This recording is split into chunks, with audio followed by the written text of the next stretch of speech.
कृष्ण कृष्ण कृष्ण हरे हरे, हरे राम राम राम हरे हरे, हरे कृष्ण कृष्ण कृष्ण हरे हरे, हरे राम राम राम हरे हरे। श्रीमद् भगवत गीता यथारूप अध्याय 10 श्री भगवान का ऐश्वर्य। श्लोक नंबर 35।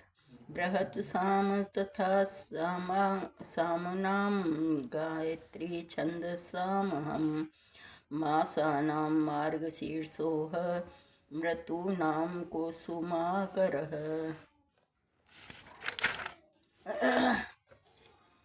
मैं सामवेदों के गीतों में बृहत् साम हूँ।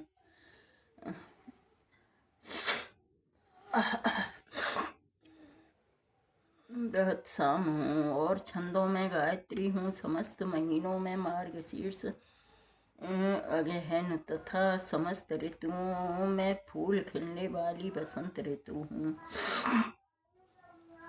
तात्पर्य जगत गुरु श्रील प्रभुपाद जी महाराज की जय, गुरु महाराज की जय। जैसा कि भगवान स्वयं बता चुके हैं, वे समस्त वेदों में सामवेद विभिन्न सामवेद हैं। सामवेद विभिन्न देवताओं द्वारा गाए जाने वाले गीतों का संग्रह है। इन गीतों में से एक बृहत् साम है, जिसकी ध्वनि सुमधुर है और जो अर्धरात्रि में गाया जाता है। संस्कृत में काव्य के निश्चित विधान हैं।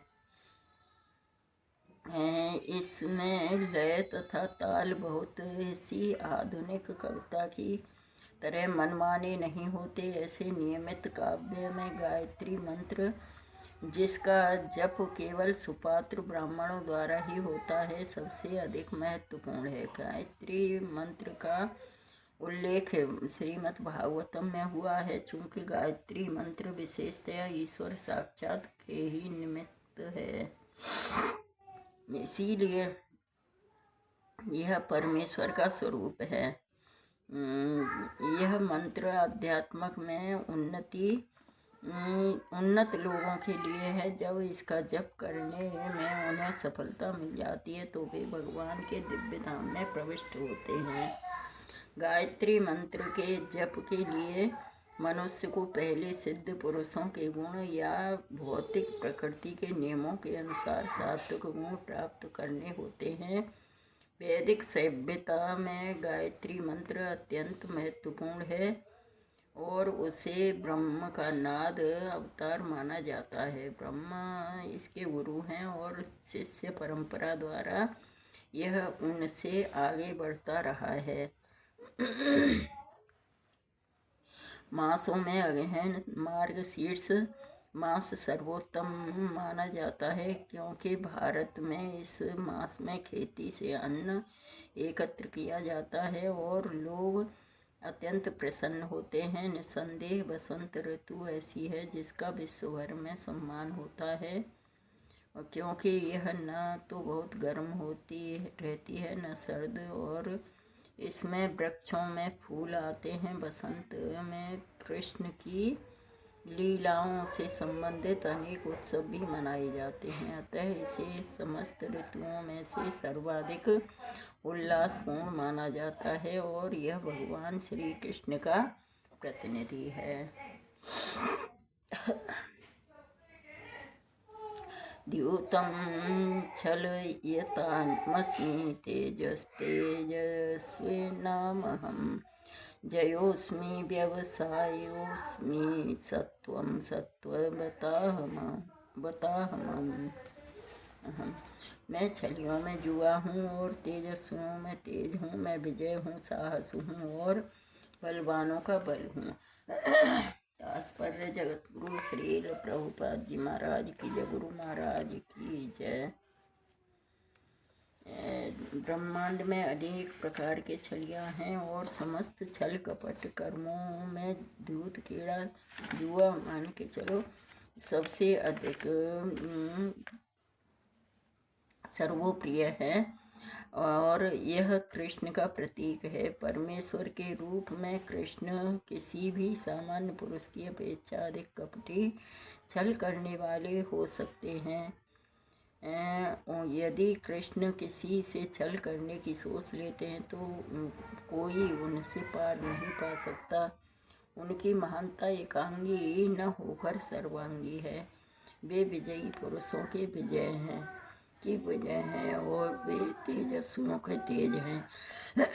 साहसी तथा कर्मठों में वे सर्वाधिक साहसी तथा कर्मठ हैं। वे बलवानों में सर्वाधिक बलवान हैं।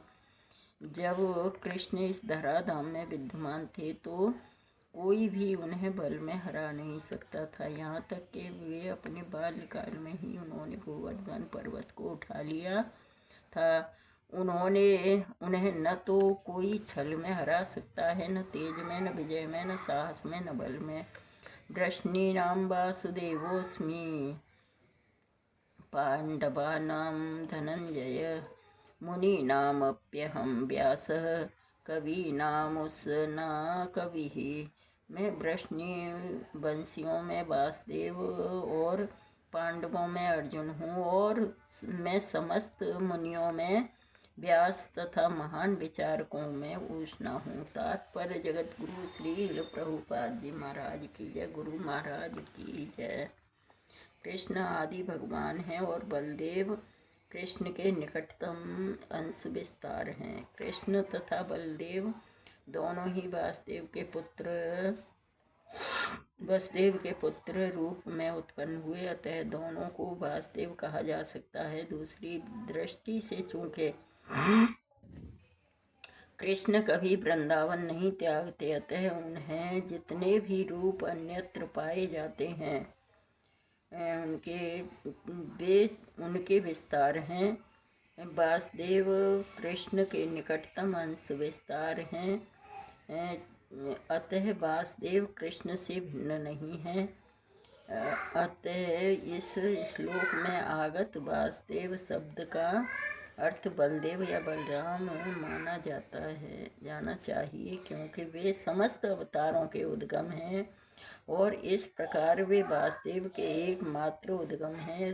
भगवान के निकटतम अंशों को स्वांश, व्यक्तिगत या स्वकीय अंश कहते हैं और अन्य के भी अंश हैं और अन्य प्रकार के भी अंश हैं जो विभिन्नांश प्रतिकृत अंश कहलाते हैं। पांडु पुत्रों में अर्जुन धनंजय नाम से विख्यात हैं। वह समस्त पुरुषों में सर्वश्रेष्ठ हैं और तह कृष्ण स्वरूप हैं। मुनियों तथा वैदिक ज्ञान में पटु होने विद्वानों में व्यास सबसे बड़े हैं, क्योंकि उन्होंने कलयुगों में लोगों को समझाने के लिए वैदिक ज्ञान को अनेक प्रकार से प्रस्तुत किया।